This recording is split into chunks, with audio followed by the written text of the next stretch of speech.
तो लगभग 70 से 80% जो ग्लूकोज है जब हम खाना खाते हैं, पोस्ट मील ग्लूकोज जो होता है, वो हमारी स्केलेटल मसल्स ले लेती हैं, उसे वो यूज करती हैं।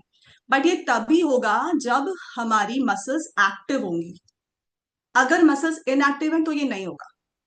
ओके। तो अगर हमारी मसल्स स्ट्रांग है, एक्टिव है, तो हमारा ब्लड शुगर लेवल स्टेबल रहता है। लेकिन अगर हमारी मसल्स वीक हैं, इनएक्टिव हैं, तो शुगर क्या होगा, वो ब्लड के अंदर ही पड़ा रहेगा।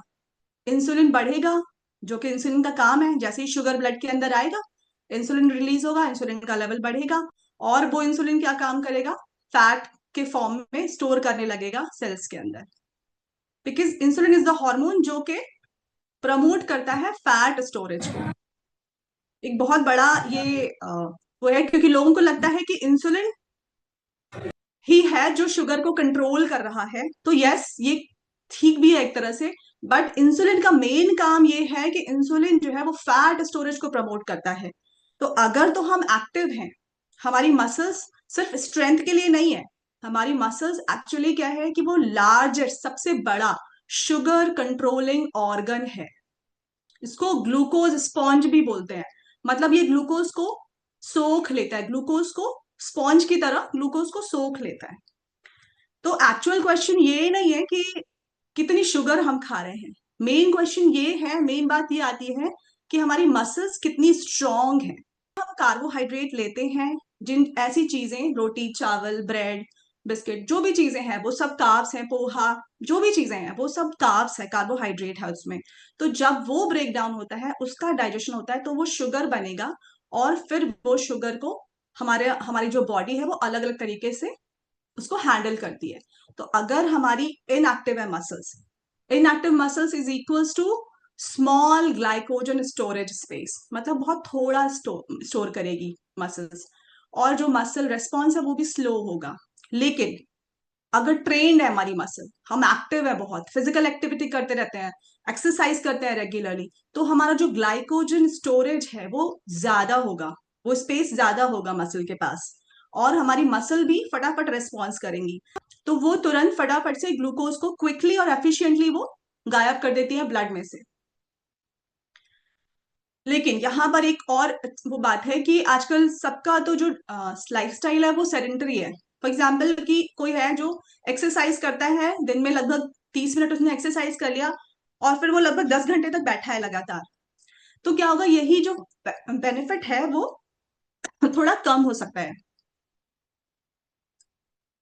क्योंकि जो प्रोलॉन्ग सिटिंग होती है, लंबे समय तक जब बैठे रहते हो, तो मसल्स की जो एबिलिटी है, जो उनकी ताकत है ग्लूकोज को खींचने की, वो कम होने लगती है। मतलब मसल की जो एक्टिविटी है वो धीरे धीरे करके कम होने लगती है।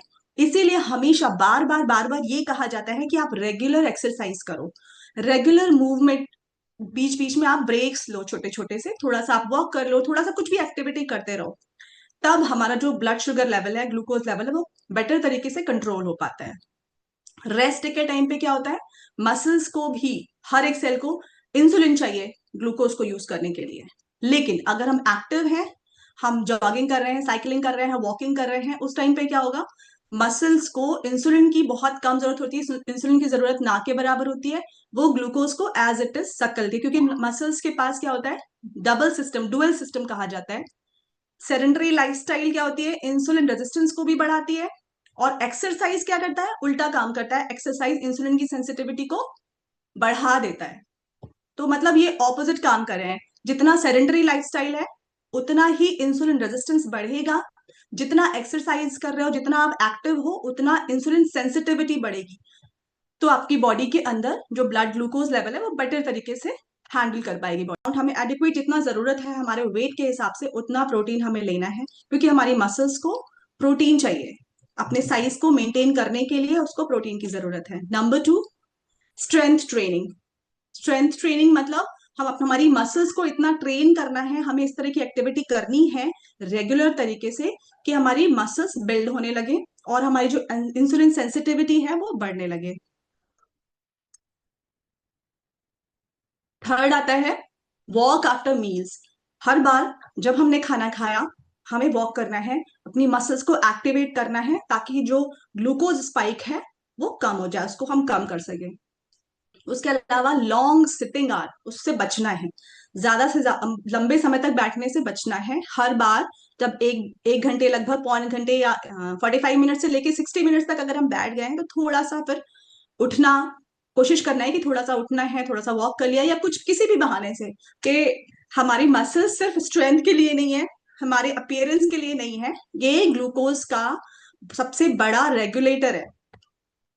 ओके, तो अगर हम अपनी मसल्स को प्रोटेक्ट कर लेंगे तो हमारा जो मेटाबॉलिज्म है, ग्लूकोज मेटाबॉलिज्म, वो बहुत अच्छा हो जाएगा। और किसी भी तरह का डायबिटीज का जो रिस्क है, वो हम खत्म कर सकते हैं, इंसुलिन रेजिस्टेंस का रिस्क खत्म कर सकते हैं, और हम बहुत सारी जो लाइफस्टाइल प्रॉब्लम्स है उससे बचे रहेंगे और उसको